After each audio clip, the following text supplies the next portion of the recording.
ಸೇರಿದಂತೆ 26 ಹಂತಕರಿಗೆ ಜೀವಾವಧಿ ಶಿಕ್ಷೆಯನ್ನ ವಿಧಿಸಲಾಗಿದೆ. ಹಾಗಿದ್ರೆ ಏನಿದು ಪ್ರಕರಣ? 2018ರ ಕಚನಾಥಂ ಜಾತಿ ಹತ್ಯೆ ಪ್ರಕರಣ.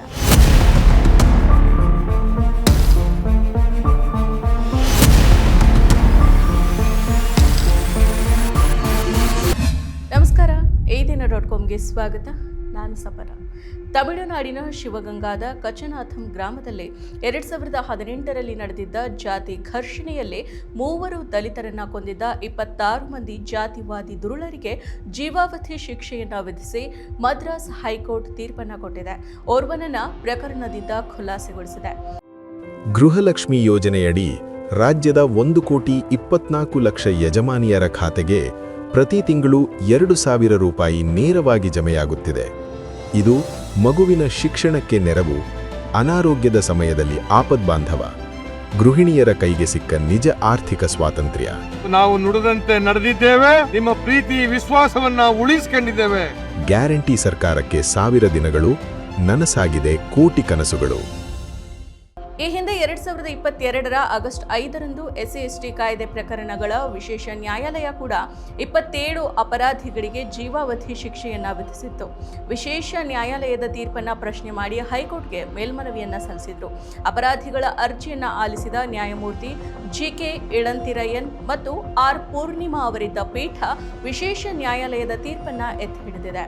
ಆದಾಗ್ಯೂ 27 ಮಂದಿಯಲ್ಲಿ P ಇಳೆಯರಾಜ ಎಂಬಾತನನ್ನ ಖುಲಾಸೆಗೊಳಿಸಲಾಗಿದೆ. ಪ್ರಾಸಿಕ್ಯೂಷನ್ ಪ್ರಕಾರ 2018ರ ಮೇ 25ರಂದು ಗ್ರಾಮದ ಕರುಪ್ಪಣ ಸ್ವಾಮಿ ದೇವಸ್ಥಾನದಲ್ಲಿ ದಲಿತ ಸಮುದಾಯ ಮತ್ತು ಪ್ರಬಲ ಜಾತಿಯವರ ನಡುವೆ ವಿವಾದ ಮುನ್ನೆಲೆಗೆ ಬಂದಿತ್ತು. ಈ ದೇವಾಲಯ ದಲಿತ ಸಮುದಾಯಕ್ಕೆ ಸೇರಿದ್ದರಿಂದ ದೇವಾಲಯದ ಗೌರವವನ್ನ ದಲಿತ ಸಮುದಾಯಕ್ಕೆ ನೀಡಲಾಗಿತ್ತು.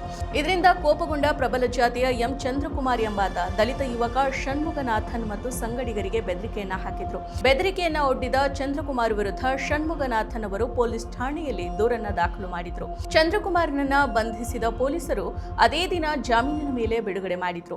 ಬಂಧನಕ್ಕೊಳಗಾಗಿ ಹೊರಬಂದ ಚಂದ್ರಕುಮಾರ್ ಸೇಡನ್ನ ತೀರಿಸಿಕೊಳ್ಳೋದಕ್ಕೆ 2018ರ ಮೇ 28ರ ರಾತ್ರಿ ತನ್ನ ಸಮುದಾಯದ ಪುಂಡರ ಗುಂಪು ಕಟ್ಟಿಕೊಂಡು ದಲಿತರು ವಾಸ ಮಾಡೋ ಪ್ರದೇಶಕ್ಕೆ ನುಗ್ಗಿ ಮಾರಕಾಸ್ತ್ರಗಳಿಂದ ದಾಳಿಯನ್ನ ನಡೆಸಿದ್ರು.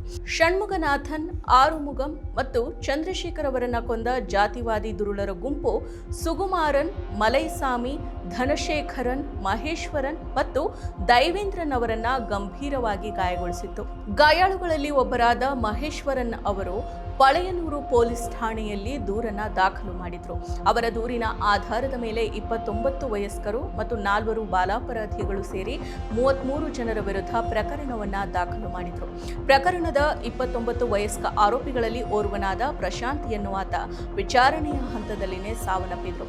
ಮತ್ತೊಬ್ಬ ಆರೋಪಿ ಸುಲ್ಲನ್ ಕರುಪ್ಪಯ್ಯ ತಲೆಮರೆಸಿಕೊಂಡಿದ್ದ ಕಾರಣ ಆತನನ್ನ ಪ್ರಕರಣದಿಂದ ಪ್ರತ್ಯೇಕ ಮಾಡಿ ಆತನ ವಿರುದ್ಧ ಪ್ರತ್ಯೇಕ ಪ್ರಕರಣವನ್ನ ದಾಖಲು ಮಾಡಲಾಗಿತ್ತು. ಉಳಿದ ಎಲ್ಲ 2 ಆರೋಪಿಗಳನ್ನ ಅಪರಾಧಿಗಳು ಅಂತ ಘೋಷಿಸಿದ್ದ ವಿಶೇಷ ನ್ಯಾಯಾಲಯ ಜೀವಾವಧಿ ಶಿಕ್ಷೆಯನ್ನ ವಿಧಿಸಿತ್ತು.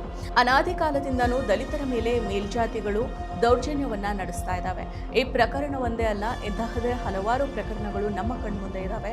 ಕೊಪ್ಪಳ ಜಿಲ್ಲೆಯ ಗಂಗಾವತಿ ತಾಲೂಕಿನ ಮರಕುಂಬಿ ಗ್ರಾಮದಲ್ಲಿ 2014ರಲ್ಲಿ ನಡೆದ ದಲಿತರ ಮೇಲಿನ ದೌರ್ಜನ್ಯ ಮತ್ತು ಅಸ್ಪೃಶ್ಯತೆ ಆಚರಣೆ ಪ್ರಕರಣ ರಾಜ್ಯವ್ಯಾಪ್ತಿ ಸಂಚಲನವನ್ನ ಮೂಡಿಸಿತ್ತು.